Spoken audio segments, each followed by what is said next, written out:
I'm going to bring it down, but only for a minute. Only for a minute. You know, all of you know about some of the challenges that we faced in my own family with Elizabeth.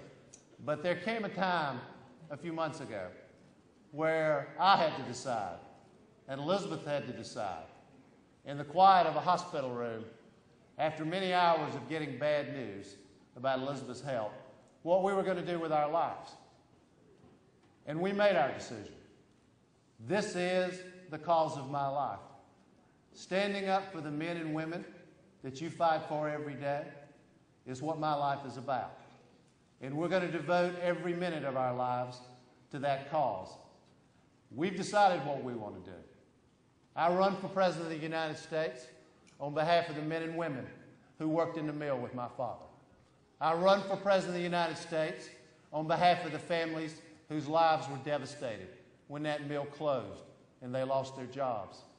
I run for President of the United States on behalf of James Lowe, who for 50 years was not able to speak because he had no health care coverage.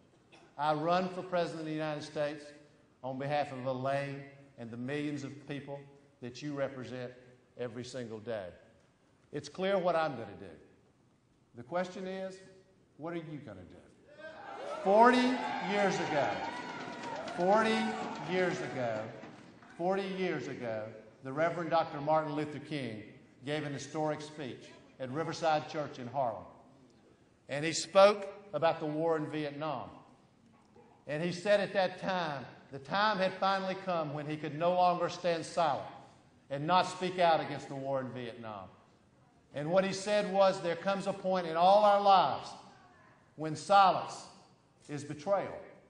Silence is a betrayal to ourselves, a betrayal to who we are, and a betrayal to what we believe in. The men and women in this room know what a movement is. You know what it takes to create a movement. The great movements in American history, they started in the streets. They didn't start in the Oval Office. I grew up with the Civil Rights Movement, brothers and sisters. I know where it started. It started in the streets.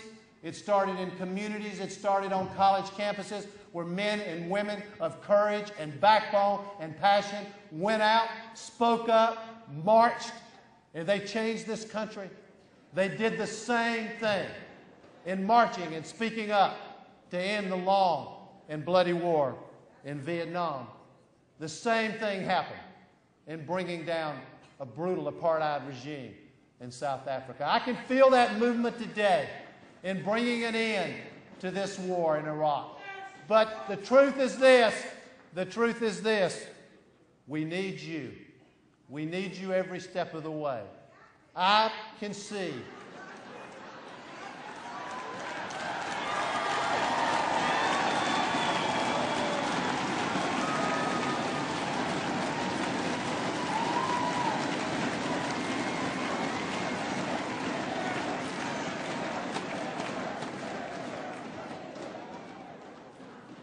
I want you.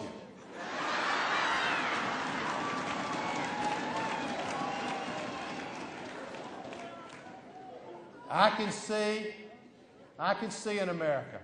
I can see in America where every man, woman, and child has health care. I can see in America where we're no longer at war. I can see in America where no one lives in poverty. I can see in America where working people are organized into unions and they get decent health care, decent wages, pension protection, retirement security, and they're treated with the dignity and respect that they're entitled to. Brothers and sisters, like Dr. King, I can see the promised land. It's there. It's right in front of us. The question is, will we have the courage to go and step there? Will we lead? Will we lead? Will we? And the only thing I ask, and I'm almost done, the only thing that I ask all of you is to trust your heart. Trust your heart. You know what to do. We can see the promised land. We can get there together. I believe. Do you believe Do you believe? Do you believe? Do you believe? Will you join me? Will you march with me? Will you fight with me for that promised land, for that America that all of us believe in? Brothers and sisters, we can do this together. We can do it together, but I need you, every single one of you. God bless you all. My privilege to be with you today. Thank you.